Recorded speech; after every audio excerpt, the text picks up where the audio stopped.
자, 어서오세요. 황기자. 1탄에서 말씀드렸던 것처럼 저처럼 연금저축보험을 들었는데 조금 이거 좀 후회된다, 어떻게 하지? 라고 하시는 분들이나 당장 연금저축에 가입되어 있는 목돈이 좀 필요하시다는 분들, 손해를 최대한 보지 않고 여러분이 유용하실 수 있는 방법 5가지를 지금부터 설명해 드릴게요.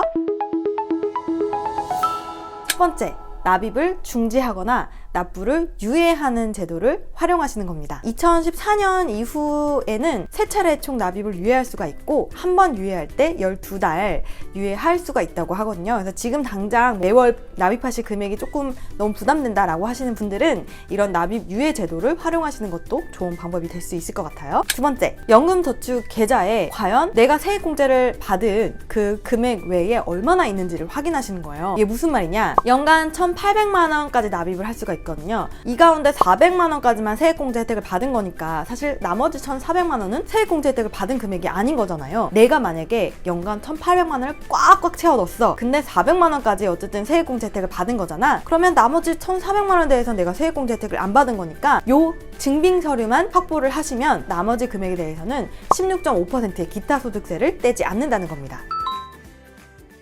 가입한 금융기관에 문의를 하셔도 되고요. 홈택스에 들어가시면은 본인이 세액공제 받는 부분과 받지 않는 부분을 뗄 수 있는 증빙 서류가 있어요. 그거로 확인 가능하십니다. 다음 세 번째, 연금저축을 담보로 대출을 하시는 건데요. 대부분 대출 이자율을 좀 낮게 책정을 하기 때문에 각 가입하신 보험사에 내가 이 연금저축을 담보로 대출을 얼마나 할 수 있는지, 대출 이자율이 얼마나 나오는지 확인을 해보시면 연금저축 계좌에 들어있는 금액을 보호하면서 추가로 목돈을 빌릴 수 있으니까 이 방법도 유용하게 활용하실 수 있을 것 같습니다. 네 번째, 바로 제가 고려하고 있는 연금저축 펀드로 갈아타는 방법입니다. 요거는 조금 이따가 설명드리기로 하고 5번째 방법을 먼저 알려드리고 자세하게 설명을 드릴게요. 5번째, 그래도 깨야 한다면 본인의 상황이 부득이한 인출 사유에 해당하는지를 확인하시는 건데요. 부득이한 인출 사유는 바로 이렇게 정리를 해봤습니다. 네, 요 사유에 해당이 되면은 연금 소득세격으로 부과가 돼서 불이익을 줄일 수 있다는 점 잊지 마세요. 자, 그럼 본격적으로 연금저축 펀드 장단점 알아보겠습니다. 황기자.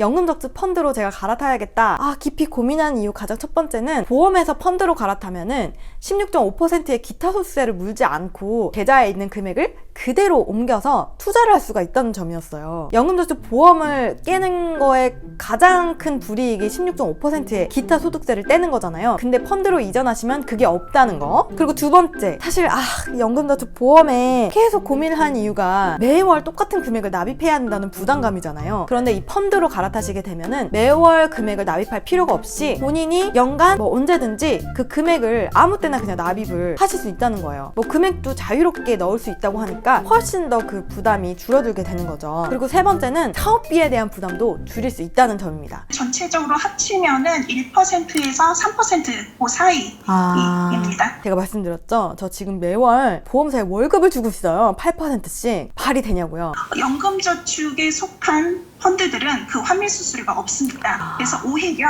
더 탄력적으로 펀드를 교체할 수가 있어서 그게 장점이 되는 부분이죠. 그리고 네 번째, 제가 직접 상품을 선택할 수 있다라는 점이었습니다. 채권형 펀드도 있고 주식형 펀드도 있고 혼합형 펀드도 있고 심지어 이제 2018년도부터는 국내 ETF까지 매매가 가능합니다. 그래서 본인의 투자 성향이나 목표 수익률에 따라서 다양한 펀드를 포트폴리오로 구성해서 자산 배분을 할 수 있다. 반면에 계속 신경을 써야 된다는 건 또 단점이 될 수 있겠죠. 일단 연금저축 펀드를 개설을 하셔서 통장에 넣어만 둬도 최소 그 은행 이자 정도는 확보하실 수 있다고 하니까 넣어두고 나서 상품을 천천히 고르시는 것도 방법이 될 수 있을 것 같습니다. 마지막으로 5번째는 만 55세가 넘어가서 내가 연금을 개시를 했어요. 그래도 나머지 투자한 그 금액에 대해서는 계속 어떤 펀드에 운용을 할 수 있다는 점입니다. 그러면 그 금액도 계속해서 불릴 수 있다는 얘기겠죠. 다만 가장 치명적인 단점은 원금 보장이 되지 않는다는 거겠죠.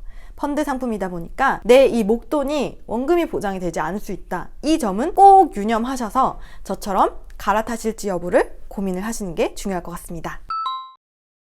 펀드를 선택하실 때 지금 구조적인 산업 변화가 일어나고 있는 부분에 투자를 하시면 좋을 것 같아요. 4차 산업이나 아니면 환경 문제에 관해서 많이 얘기가 나오고 있는데 그게 우리나라만 국한되는 게 아니죠. 전 세계가 겪고 있는 구조적인 문제라는 거죠. 그 구조적으로 변화하는 발전하는 산업에 장기간으로 나눠서 적립식으로 투자하시면 원금 손실에 대한 부분은 크게 걱정을 저는 안 하셔도 될 것 같고요. 오늘 이렇게 연금저축보험에 가입하신 분들이 어떻게 하면 불이익을 최소한으로 줄일 수 있는지에 대해서 알아봤습니다. 오늘 영상이 여러분들께 도움이 되어드렸으면 하는 간절한 바람입니다. 그럼 저는 다음 시간에 다시 만나요. 안녕!